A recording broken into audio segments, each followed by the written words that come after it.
Hey there, Internet! Pixel Geek here. Welcome to another episode of The Focus, the weekly show dedicated to sharing stories from everyday creatives, developers, and entrepreneurs like yourself. And today, I'm joined by Bryant Chou. Which one? Let's go with Chou. Okay, Chou. How many different ways have you heard your last name? I think between 47 and 95. You actually counted. No, I didn't. Well, being a programmer and a logical mind, I would have thought you would have counted. So, Bryant Chou is the co-founder of Webflow, something you probably heard of on this channel. Maybe, I don't know. But first things first, Bryant, I want to know what this sounds like to you. Okay. Let me just get my phone real quick and go. Head. Do it, hurry. Here we go. It's coming. It's coming.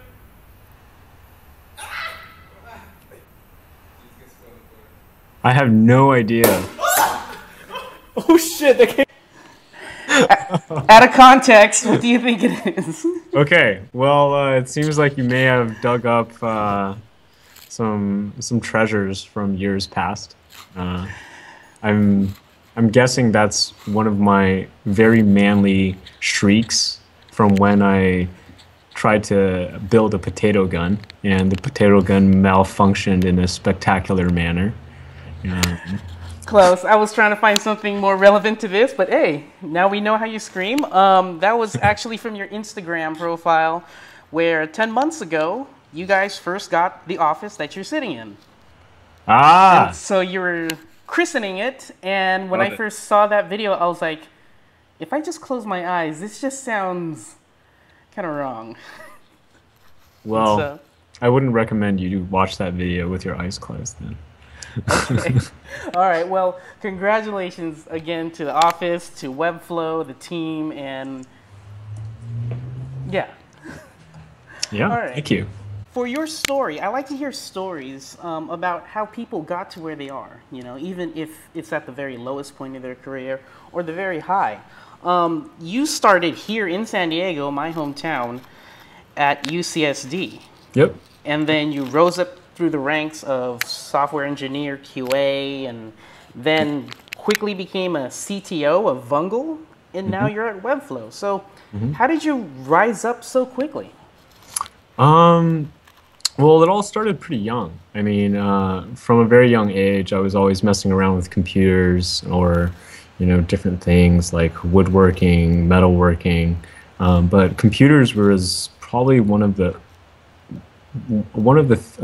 areas that I probably spent the most time in. So, I mean, randomly, I remember very late nights in 7th grade where I would stay up and, you know, play around with different Trojans that I would, you know, send to my friends, and then all of a sudden, like, my friends' desktop CD tray would open and close at the click of a button, and I just thought that was the coolest thing. So I've always been a hacker at heart, and I get tremendous joy from taking things from an idea and building it into a product that people use, enjoy, and yeah, so I think from the very beginning, I've always been a builder.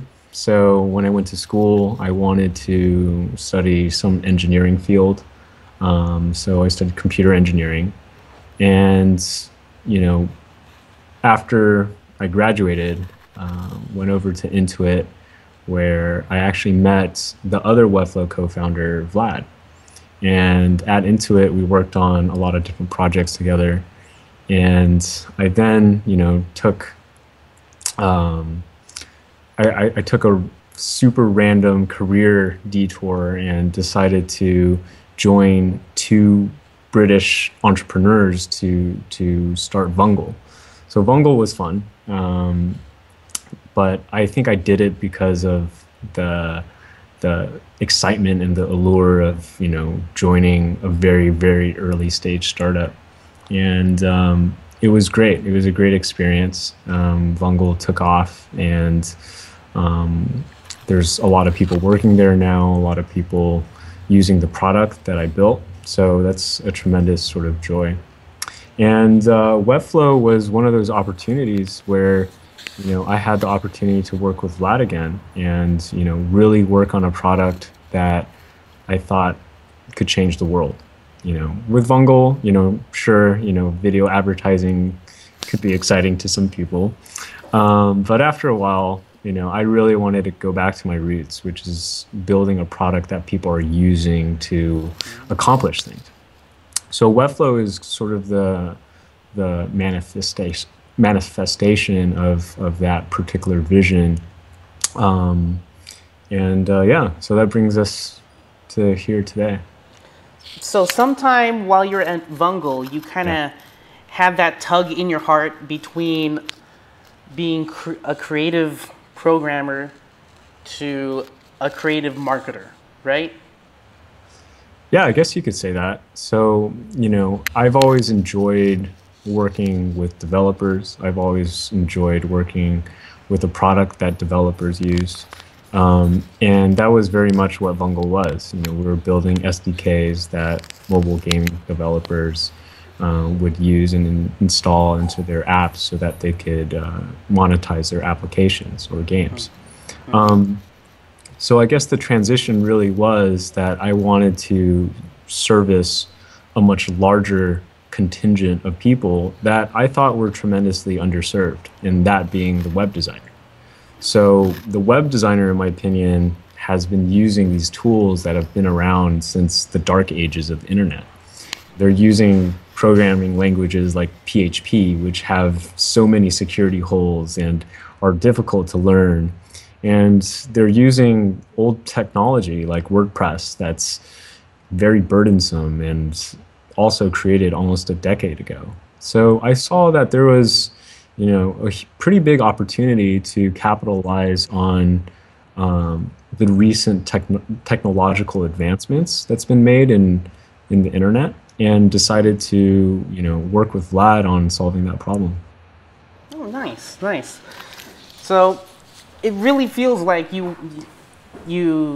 really care about the web designer in your heart. Yeah, for sure. That's a really good story. Yeah, for sure. I mean, I don't know when you started web designing, but I think I built my first web page when I was like 13, and ever since then, probably, every single year of my life, I've made several web pages for friends, families, and whatnot. So, you and I both. I don't know. Wait, how old are you right now? I'm 28. Okay, so 32, and so when I was 13, my first website was on GeoCities before it was even bought out by Yahoo. Yep, that's me too. Cool. So hey, same path. Yeah. So ever since I was 13, I was doing the same thing as you. So would you say that you're currently at a high point of your whole career with Webflow? It's up and down, right? I mean, Webflow has gone through a lot of different growth periods, but we're really happy with the company that we've built, and especially the product, and most importantly, the community that we've built with Webflow. We see thousands of designers that are engaged in Webflow every single day, and we see tweets like, what was the tweet? Like, Webflow is the primary source of revenue for me and my family. And I saw that, and I was just like, that is so cool. Like, how many people... You teared up a little, right? Yeah, for sure. I mean, like, how many people can say that they built a product and built a service that is putting food on the table for someone, right? And their family. So that to me is incredibly inspiring. So I would say that I'm definitely on an emotional high, but I would caveat that with, I think it's only going to get better. Nice, nice. Well, yeah, those tweets you cannot pay for. Those are, for sure. Those are the ones you go for. So great job. And whoever tweeted that, I'm going to put that in the... I know. I love you. I'm going to find that tweet and put it in the YouTube description. Awesome. All right. So now on the other end, you've had such a fast track career. Would you say you've had any low points in it though? Yeah, definitely. Can you name one of the lowest ones? I think one of the most surreal. I wouldn't know if it was low. It was definitely surreal. One of the most surreal experiences I've ever had in my career was being on a web TV show called Mashable's Behind the Launch. Oh, okay. So you can probably find this on the internet, but Mashable decided to do an entire web television series on Bungle, and it was insane Mm-hmm. because we had cameramen in the office every single day. We had these like huge fluorescent lights like right in front of my computer monitor, and I would like walk home with like bloodshot eyes because like all this light has been bombarding my face like for Yeah. 12 hours a day. And this was a period of time where the company wasn't doing very well. We didn't really have a product out yet.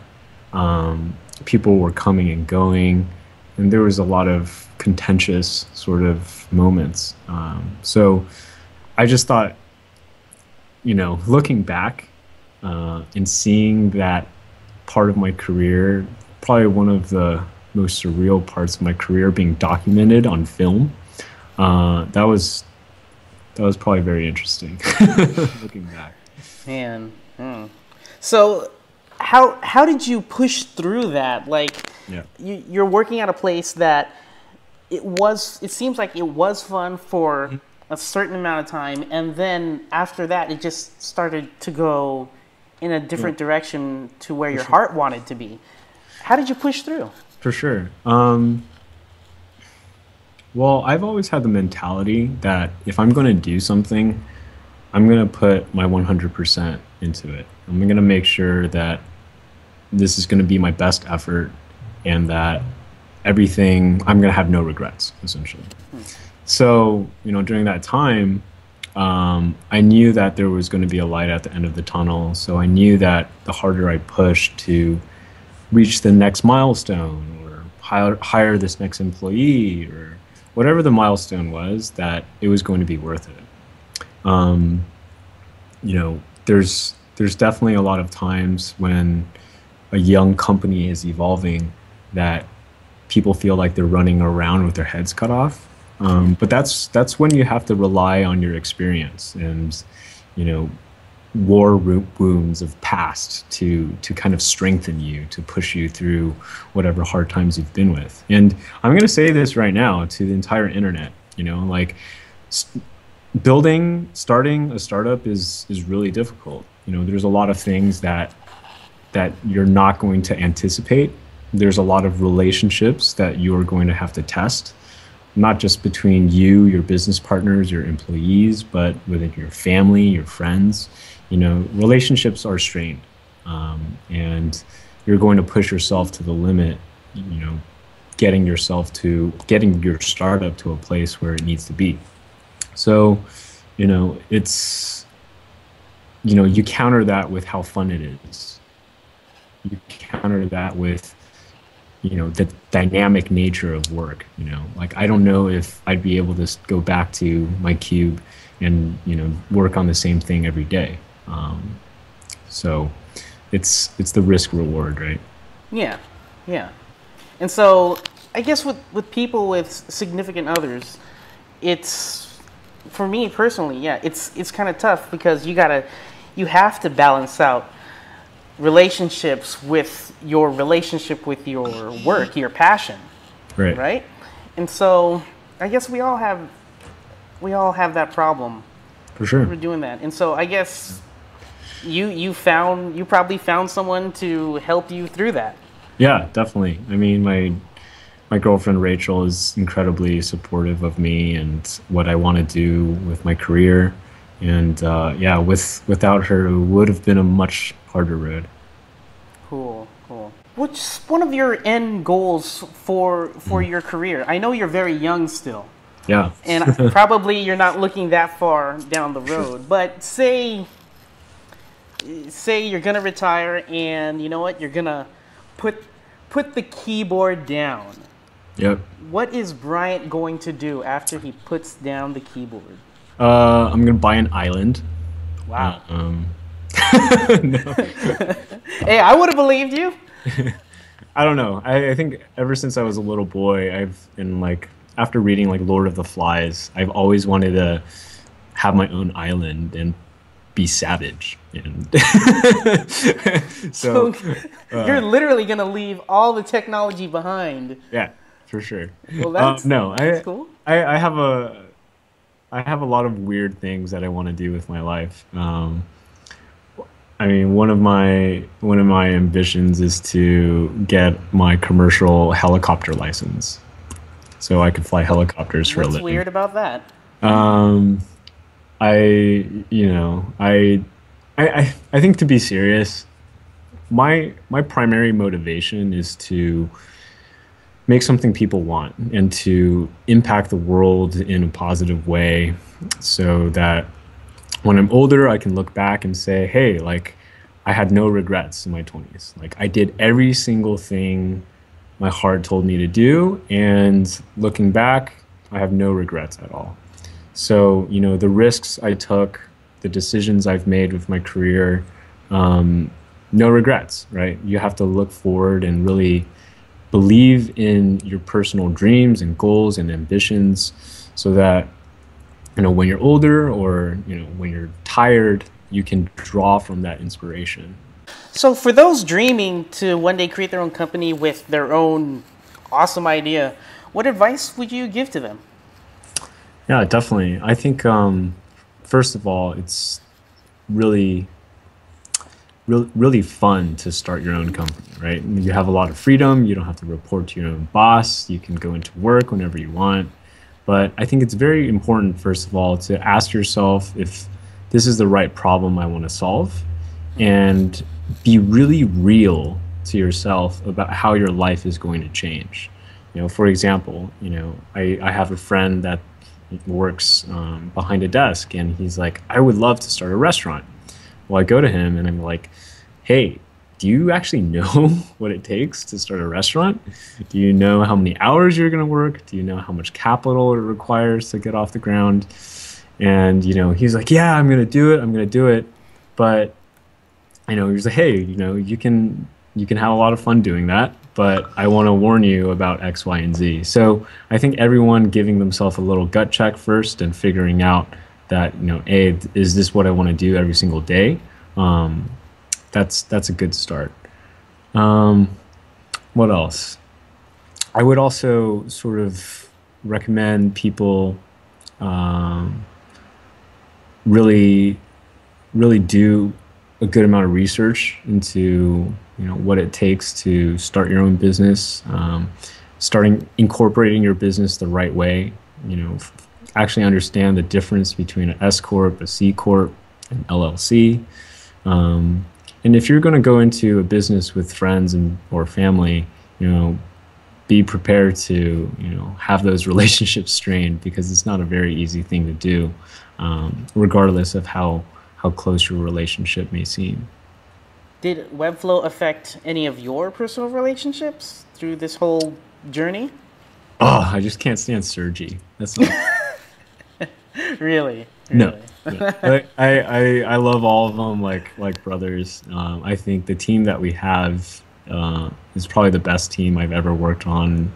I don't know. I wish I had more bad things to say and dirt to dish out on my co-founders, but I think everyone comes to work every single day just really juiced about, you know, what we're building, impact that we're having, and it rubs off. You know, I feel, well, I hope our users feel that, you know, we're very passionate about building the right product for, you know, web designers. I feel like our users also feel that we put a lot of time and energy into making our product right and making our product fit into their workflows. So, you know, we get along pretty well. That's good. Well, I mean, a good team has to get along, right? Yeah, for sure. All right. So, on to something that I really like to talk about, user experience. Has there any recent websites that you've seen that have just an awesome, like, blow you away type of user experience? Yeah, definitely. a really exciting one that I ran into recently was a designer named Craig Teal.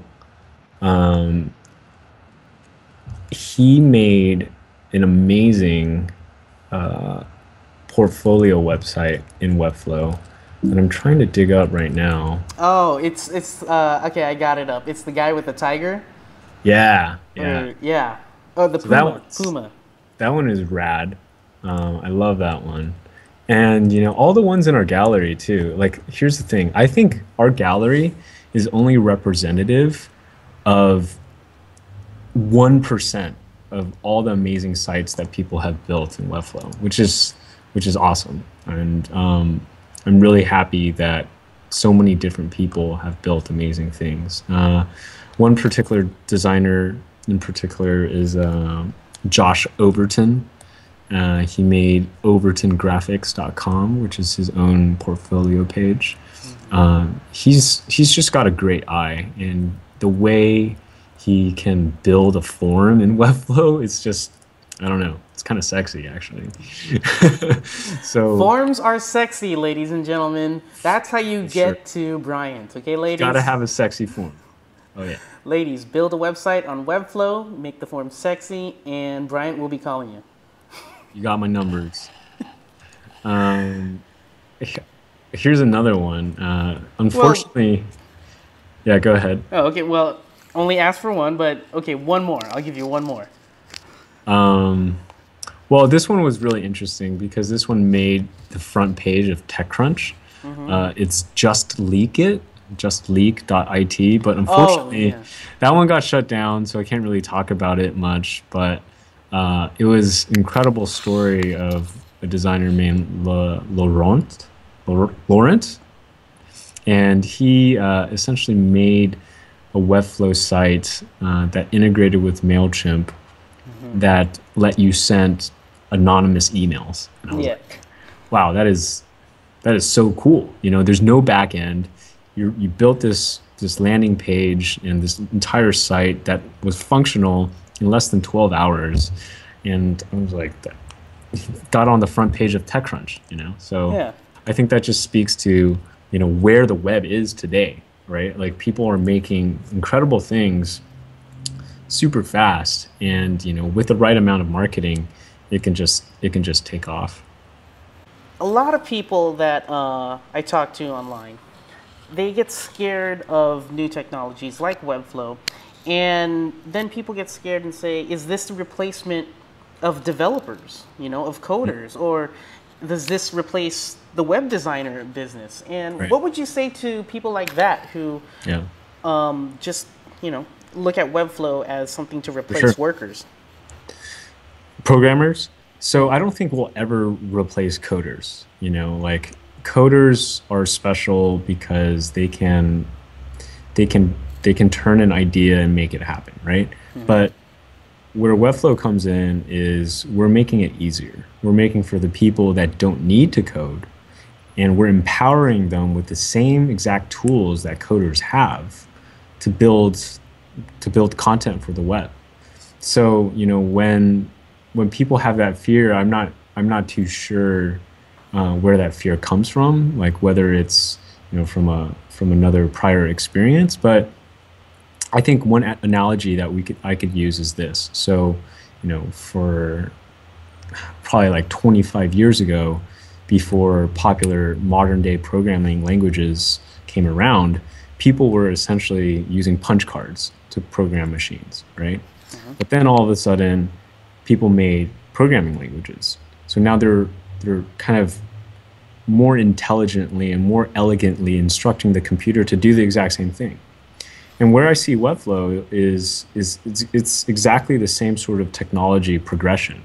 We're providing certain building blocks on top of HTML, CSS that make it easy for coders and non-coders alike to just do it faster, right? Like, if I were to pull up a random website and tell a coder to build it, just recreate it, and if I told a Webflow designer to recreate it, I would say that they would probably get it done in the same amount of speed. But the Webflow designer will probably never have to touch a single line of code. And that's a pretty powerful thing when you're starting to think about the requirements of the web nowadays, the requirements of having it work on mobile, of having it work on tablets. So it gets complicated pretty quickly, even if you're coding. So the entire idea is that Webflow just wants to make it easier. We want to make it faster, and if a designer doesn't have to split their revenue with a coder, then that's great, right? Yeah, yeah, yeah. But not so great for that developer who wanted that cut, right?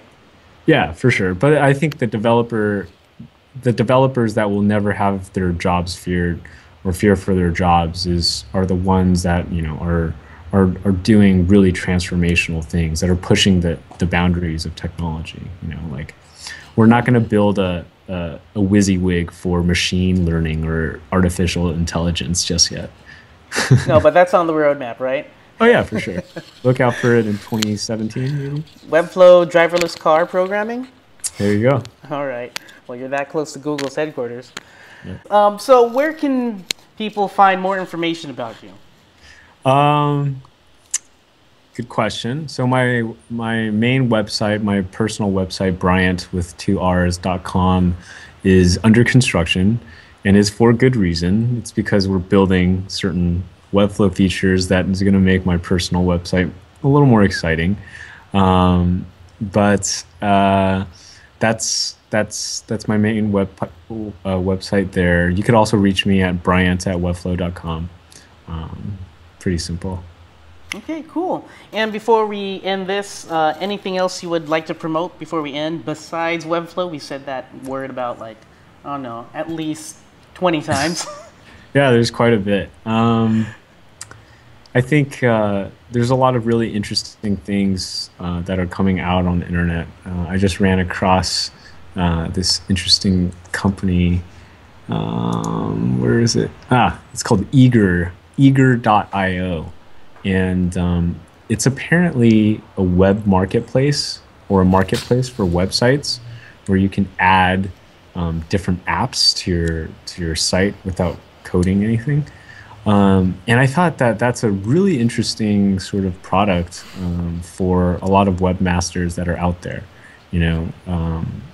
I feel like there needs to be an app store for websites. Like, there's an app store for phones, but there's no real sort of central place where people can pimp out their website.